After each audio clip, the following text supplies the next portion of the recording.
এটা দিয়ে দিই বিসমিল্লাহ। নারকেল ব্লান্ডার করছি তো অনেক সুন্দর একটা ঘ্রাণ আছে। আসসালামু আলাইকুম। আজকে আমি রান্না করবো হলো মুরগি, ফার্মের মুরগি। এখানে 1 কেজির মতো মুরগির মাংস আছে আর 4টা আলু নিয়েছি। এইটা আজকে আমি রান্না করবো। তো কীভাবে রান্না করবো দেখাই আপনাদের। এখানে আমি নিয়েছি 3 পদের বাদাম, কাজু বাদাম, পেস্তা বাদাম, চীনা বাদাম আর একটু নারকেল। এটা আমি পেস্ট করুম। এই যে এই পেঁয়াজটা বাদামি কালার করবো আর এটা একটু ভাজুন। তো এই দুইটার সাথে এই দুধ নিয়েছি, এটা হচ্ছে দেশের দুধ, তেল একটু বেশি। তো এই দুধটা দিয়ে আমি এই 3টা ব্লান্ডার করব। তো এটা দিয়া দেখেন। আর সব মশলা নিচ্ছি এখানে আমি। এই যে গরম মশলা আনাম, মরিচ, ধনিয়া, মুরগির মশলা আর গরম মশলা যা আছে আমি ঘরে ফাঁকি করছিলাম অনেক আগেই, মানে একটু একটু করে দিই। আর হলুদ আর হয়েছে মরি ফাঁকি। তো 1 2 3 4 5 6 পদ। আর এখানে বাটা হয়েছে, এটা হয়েছে পেঁয়াজ বাটা, এটা আদা রসুন জিরা পেঁয়াজ বাটা, মানে একসাথে আমি বেটে নিছি। তো দেখেন, সাথে থাকেন, দেখেন। তেলটা আমি দিয়ে দিলাম কড়াইতে।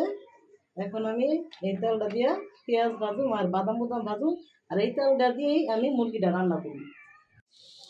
তো এই যে একসাথে আমি একটু, এত ভাজা লাগবো না, এই যেরকম হইলেই চলবো।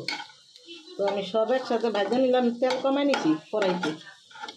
নারকেলটা দিছি, তো নারকেলটা তো তেলে দিলে নারকেলটা নেওয়া যাইব না, এই জন্য এই যে সুন্দর করে ভাজা নিছি। এখন আমি দুধ দিয়ে ব্লান্ডার করে নিই। বিসমিল্লাহ।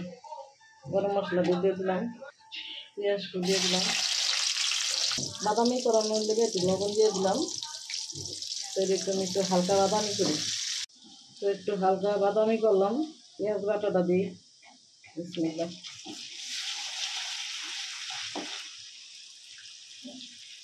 আদা রসুন বাটাটা পরিমাণ মতো নিয়ে দিতেছি, পরিমাণ মতো নিয়ে ধরবেন আপনারা যেসব দিবেন। এটা একটু ভাজা ভাজা করলাম। এখন আমি এই মশলাটা দিয়ে দিতেছি।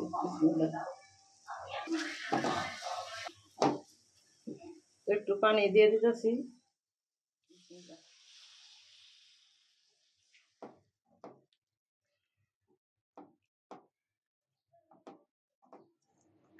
একটু কষানো হোক। তেল উঠে গেছে, দেখেন।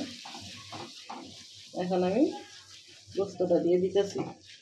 আলুটা আর মুরগির গোস্তটা একসাথে দিয়ে দিতেছি। কিসের জন্য? আলুটা আমি বড় বড় দিছি। আলু তো যতই বড় দেই, ভাপ পাইলে সিদ্ধ হয়ে যায়, মাংস নরম হয়ে যাবে। একটু আমি নাড়াটা দিই। পানি দেওয়া লাগবো না, এতে পানি উঠে দেবো কষানো।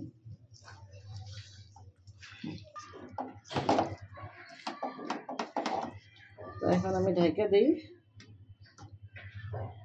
পানি আপনি নিচে উঠে থাকবো।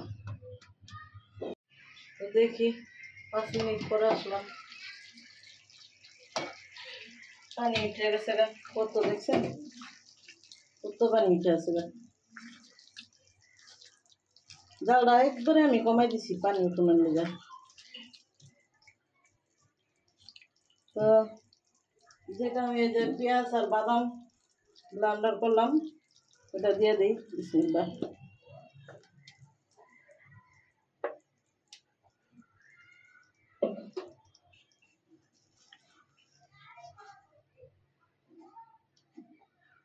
নারকেল ব্লান্ডার করছি তো অনেক সুন্দর একটা ঘ্রাণ আছে।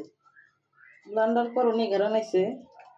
তো এখন তরকারি তো দিয়ে দিলাম, ওটা একটু ধুইয়া পরে পানি দিন, এটা একটু কষানো তার বাদে।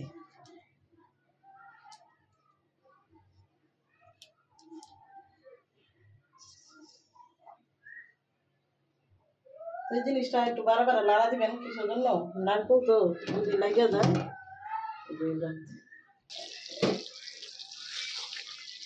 তো কষানো হয়ে গেছে গা, সিদ্ধ হয়ে গেছে গা।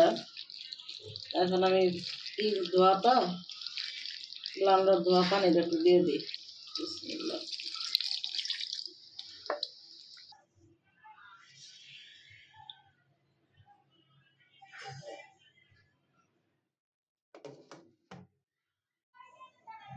তরকারিটা আসলাম 20 মিনিট পর দেখি জালটা আমি কমে কমাই তরকারিটা আমি সিদ্ধ করছি বাড়াই নাই তো আলু সিদ্ধ আছে হয়ে গেছে এখন আমি লবণটা একটু চেক করি দেখি লবণটা ঠিক আছে পরে একটু লবণ দিছিলাম তো হয়ে গেল তরকারি আমার